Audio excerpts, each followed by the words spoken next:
تعالی عنہ کے وسیلے سے ہم تیری بارگاہ میں التجا کرتے ہیں۔ ہمارے رب جو بیمار ہیں سب کو شفا عطا فرما، جو بے روزگار ہیں سب کو رزق حلال عطا فرما، جو بے اولاد ہیں مولا انہیں نیک اولاد عطا فرما، جو بے گناہ قیدوں میں بند ہیں صرف اس لیے کہ توحید کے علمبردار ہیں انہیں قیدوں سے رہائی عطا فرما۔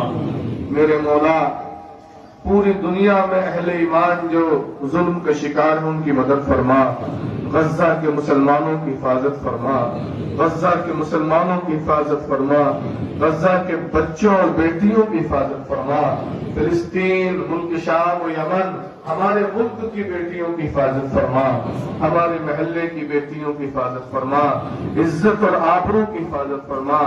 اے ہمارے رب ہمیں اپنے ذکر کی توفیق عطا فرما دے، ہمارے مردہ دلوں میں اپنے ذکر کی توفیق ڈال دے، ہمارے مردہ دلوں میں اپنے محبوب کی محبت پیدا فرما دے۔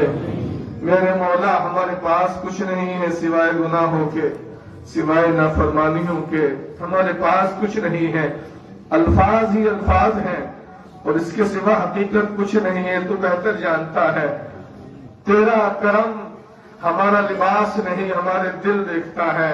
اے ہمارے رب، یا رب سید سالار مسعود غازی کی بارگاہ میں ہمیں آ کر سچی توبہ کرنے کی توفیق عطا فرما دے۔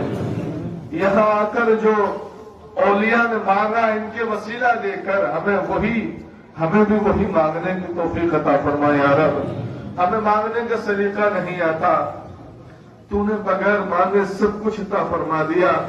سب سے بڑا مولا تیرا کرم یہ ہے کہ تو نے ہمیں 15ویں صدی میں بھی ہمارے دلوں کو ایمان سے روشن کر رکھا ہے۔ یہ تیرا سب سے بڑا کرم ہے۔ ہم تیری بارگاہ میں ملتجی ہیں، تیرے محبوب کو وسیلہ بنا کر، اس صاحب مزار کو وسیلہ بنا کر دولت ایمان ہمارے سینوں میں اسے دوام عطا فرما دے۔ ہماری نسلوں میں ایمان کی دولت کو مولا دوام عطا فرما دے۔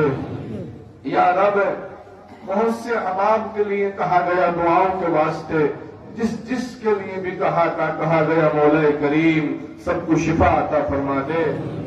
تیرا علم کائنات کو محیط ہے، تو نام لینے نہ لینے کا محتاج نہیں۔ یا رب تو ہر شے سے باخبر ہے، ہر چیز کو جانتا ہے، ہمیں وہ عطا فرما جو ہمارے لیے بہتر ہے۔